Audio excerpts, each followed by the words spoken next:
Wspólnoty wyznaniowe wszystkich religii były w Polsce prekursorami przetwarzania danych osobowych. Wiele osób nie zdaje sobie z tego sprawy, że chrześcijańskie świątynie prowadziły również dokumentację dla innych wyznań. Nie były to tylko informacje o urodzeniach, ślubach czy śmierci, były to szczegółowe spisy i informacje o wszystkich mieszkańcach okolicy bez względu na religię.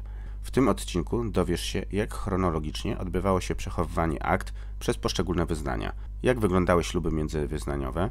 Dowiesz się też, które księgi były kopiowane i gdzie przekazywane, oraz jak funkcjonowały gminy żydowskie lub zbory ewangelickie w ramach świątyń katolickich. Dowiesz się też, w jakich językach prowadzono księgi w poszczególnych latach, w poszczególnych województwach dla konkretnych religii.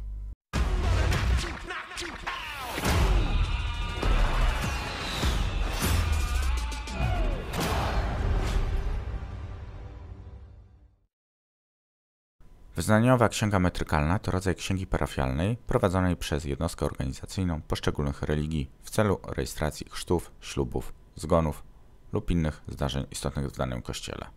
Obowiązek prowadzenia takich ksiąg wynika z prawa kanonicznego lub innego prawa wewnętrznego danego kościoła. Księgi metrykalne mogą nosić różne nazwy, np. księga ochrzczonych lub księga urodzonych, księga zaślubionych, księga zmarłych lub księga pochowanych.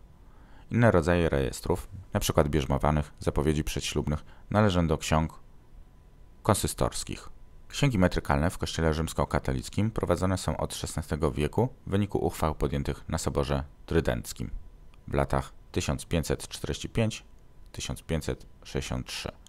Na początku były to księgi ochrzczonych i zaślubionych, później również zmarłych. Od 1607 roku po obradach prowincjalnego synodu piotrkowskiego wprowadzono obowiązek ich prowadzenia przez proboszczów danych parafii. Wtedy to dodano do obowiązkowych ksiąg również księgi bierzmowanych oraz wykazu parafian, tzw. status animarium. Te księgi stanowią bardzo ciekawy materiał genealogiczny umożliwiający stwierdzenie, jakie osoby w danym momencie zamieszkiwały daną parafię, tak aby określić np. ilość osób o tym samym imieniu i nazwisku.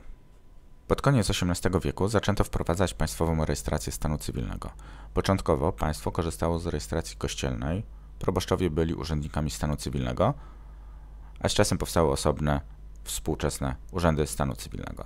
W Polsce proces ten przebiegał w różnym czasie dla poszczególnych zaborów.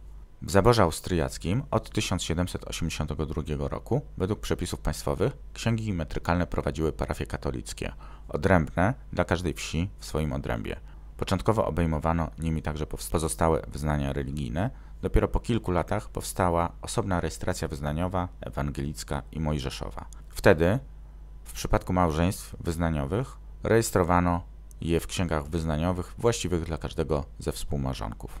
W zaborze pruskim rejestrację wyznaniową wykorzystywano w celach świeckich od 1794 roku. Współpraca wynikająca z przepisów państwowych polegała na obowiązku sporządzenia przez proboszczów duplikatów ksiąg wyznaniowych i ich przekazywania do właściwych sądów. W 1874 roku pojawiły się osobne urzędy stanu cywilnego, a wprowadzenie ksiąg metrykalnych powróciło do wyłącznie wyznaniowych celów i odpowiednich kanonicznych regulacji prawnych. W zaborze rosyjskim pierwotnie powstała odrębna rejestracja państwowa. Stało się to na mocy Napoleońskiego kodeksu cywilnego w księstwie warszawskim w 1808 roku, a po jego wcieleniu do Królestwa Polskiego w 1815 roku utrzymywano przepisy dotyczące takiej rejestracji. Na ich mocy każdą księgę sporządzono w 2 egzemplarzach. W praktyce jeszcze za księstwa warszawskiego zamiast świeckich urzędów rejestrację prowadzili katolicy proboszczowie. W 1825 roku zaprzestano osobnej rejestracji, a proboszczowie stali się urzędnikami stanu cywilnego. Na ziemiach podlegających bezpośrednio Moskwie istniała wyłącznie rejestracja wyznaniowa. Natomiast od 1825 roku wszędzie wprowadzono obowiązek sporządzenia duplikatu, który trafiał do archiwum hipotecznego Sądu Powiatowego. Ich współczesne odpowiedniki znajdują się w urzędach stanu cywilnego, a po upływie 100 lat od ich wytworzenia przekazywane są do archiwów państwowych. Od 1917 roku na podstawie prawa kanonicznego, oprócz oryginalnej księgi, parafie musiały prowadzić duplikat księgi, który co roku musiał być przekazywany do archiwum kościelnego. Obecnie obowiązek ten nie istnieje. Jak to wyglądało w poszczególnych kościołach? Kościół grecko-katolicki posiadał odrębność od cerkwi prawosławnej od Unii Brzeskiej z 1996 roku. W zaborze austriackim od 1782 roku parafie grecko-katolickie, podobnie jak rzymskokatolickie, były zobowiązane do prowadzenia ksiąg metrykalnych w celu świeckiej rejestracji stanu cywilnego, osobno dla każdej miejscowości wchodzącej w skład parafii. W zaborze rosyjskim duchowni grecko-katolicy w 1825 roku zostali urzędnikami stanu cywilnego, prowadzącymi własne księgi o podwójnym wyznaniowo-urzędowym charakterze. W roku 1839 w Cesarstwie Rosyjskim, a w 1875 roku w Królestwie Polskim zaprzestano prowadzenia wyznania grecko-katolickiego. I uwaga, dawne parafie przekształcono w prawosławne, czyli Kościół grecko-katolicki został potraktowany jako prawosławny i tak była klasyfikowana ich wiara. Ale różnice dokumentacji mogą być widoczne podczas badań. Wyznania ewangelickie. Parafie i zbory ewangelickie na ziemiach polskich powstawały od pierwszej połowy XVI wieku. W zaborze austriackim ewangelickie księgi metrykalne, podobnie jak dla innych wyznań, oprócz rejestracji wyznaniowej, prowadzone były celem świeckiej rejestracji stanu cywilnego. Początkowo zdarzenia rejestrowano w księgach katolickich od 1782 roku. Dopiero od 1784 roku zaczęto zakładać osobne księgi ewangelickie. W zaborze pruskim od 1794 roku parafie, także ewangelickie, musiały sporządzać duplikaty własnych ksiąg metrykalnych i przekazywać je do właściwego sądu. Obowiązek ten zniesiono wraz z powstaniem Państwowych Urzędów Stanu Cywilnego w 1874 roku. Gminy żydowskie. Gminy żydowskie początkowo nie prowadziły własnej rejestracji zdarzeń czy stanu cywilnego. Osobna rejestracja została wprowadzona na mocy przepisów państwowych za czasów zaborów. W zaborze austriackim mojżeszowe księgi metrykalne prowadzone przez samych Żydów wprowadzono w 1789 roku. Przy czym wcześniej, od 1782 roku, rejestrację dla ludności żydowskiej prowadziły parafie katolickie. W zaborze pruskim od 1794 roku rejestrację ludności żydowskiej, odrębną od katolickiej czy ewangelickiej, które miały własne księgi, prowadziły magistraty, czyli urzędy miejskie. Od 1812 roku władze policyjne dla mieszkańców miast lub landrat, to był starosta powiatu, a od 1847 roku sąd powiatowy. W 1874 roku wprowadzono wspólne państwowe urzędy stanu cywilnego. W zaborze rosyjskim rejestrację ludności żydowskiej wprowadzono od roku 1825 i prowadzili ją burmistrzowie lub zastępujący ich urzędnicy. Od 1830 roku mojżeszowe księgi metrykalne prowadzą rabini. Na terenach polskich również język sporządzania ksiąg różnił się w zależności od terenu lub religii. Od chwili prowadzenia ksiąg metrykalnych w Kościele katolickim prowadzi się je w języku łacińskim. Natomiast księgi kościołów protestanckich z reguły prowadzono w języku narodowym. W zaborze austriackim księgi rzymskokatolickie i grecko-katolickie, które od 1782 roku musiały prowadzić na rzecz państwa, zapisywano w łacinie, a księgi ewangelickie z reguły prowadzono w języku niemieckim. Księgi mojżeszowe zapisywano w językach niemieckim i polskim.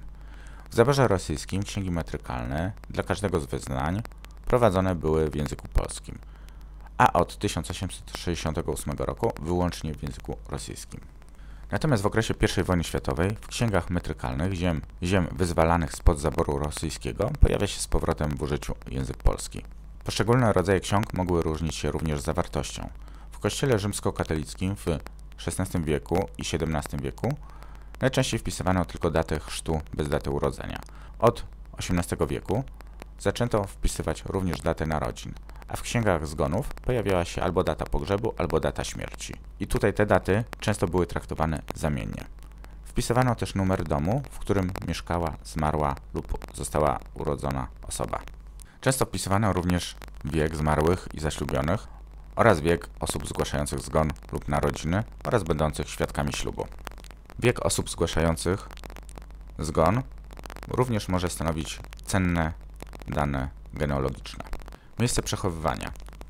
Kościelne księgi są przechowywane i nigdy nie są niszczone, natomiast przechowywane są w kancelarii parafii, która wytworzyła oryginały.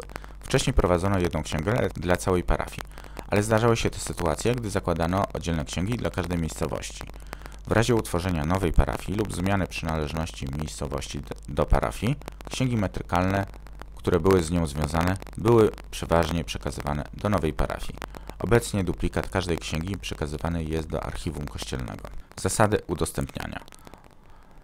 W archiwach państwowych i kościelnych księgi metrykalne mogą być udostępniane również w postaci mikrofilmów, które w przeszłości wykonywali mormoni lub oryginałów, gdy mikrofilmy nie istnieją. Archiwa państwowe nie dysponują księgami metrykalnymi, od których zamknięcia nie upłynęło jeszcze 100 lat. Księgi te znajdują się we właściwych terytorialnie urzędach stanu cywilnego, gdzie ze względu na ochronę danych osobowych nie są przeważnie udostępniane do osobistego wglądu. Ale osoby uprawnione, które uzasadnią prawny interes, mogą uzyskać do nich dostęp lub podpis. Natomiast archiwa kościelne są wyłączone spoza standardowych praktyk RODO. Co to jest księga parafialna? To zbiorcze określenie na wszelkiego rodzaju dokumenty wytworzone w kancelarii parafii lub innej jednostki organizacyjnej w danym związku wyznaniowym, które wykorzystywane są w genealogii do ustalenia faktów genealogicznych. Obejmują np. księgi metrykalne podobne do ksiąg stanu cywilnego, księgi konsystorskie, reptularze i sumariusze. Dodatkowo w parafiach prowadzone są też inne przydatne w genealogii akta parafialne, takie jak kronika parafii, teczki na bieżące sprawy, czyli listy pracownicy, rachunki, dokumentacja budowlana i tym podobne. Co to są księgi konsystorskie? To zbiór dokumentów, teczek dokumentujących działalności parafii. Są to informacje na temat powołania lub odwołania proboszcza, dokumentacja remontów, zbiórek pieniędzy, uposażenia plebanii, akty darowizn, podania o zmianę wyznania. Księgi są prowadzone w formie spisów tabelarycznych lub opisowych. Są to np. status animarium, księga zapowiedzi, księga ogłoszeń parafialnych, księga chorych i zaopatrzonych, księga bierzmowanych, księga bractwa różańcowego, księga ofiarodawców, spisy ministrantów. Wszystkie te księgi stanowią ciekawy materiał genealogiczny. Natomiast rapatularz pochodzi od słowa raptus, czyli porwanie, gwałtowne zabranie czegoś. Jest to rodzaj brudnopisu, czyli notatka, który dawniej służył do zapisywania różnych bieżących spraw, np. domowych, finansowych lub urzędowych. Dziś powiedzielibyśmy, że to jest notatnik. Natomiast w genealogii raptularz to rodzaj księgi parafialnej, w której proboszcz zapisywał informacje o zdarzeniach podlegających rejestracji w chwili ich zgłaszania lub bezpośrednio po nich. Dopiero później dane z raptularza przepisywano do odpowiednich ksiąg metrykalnych.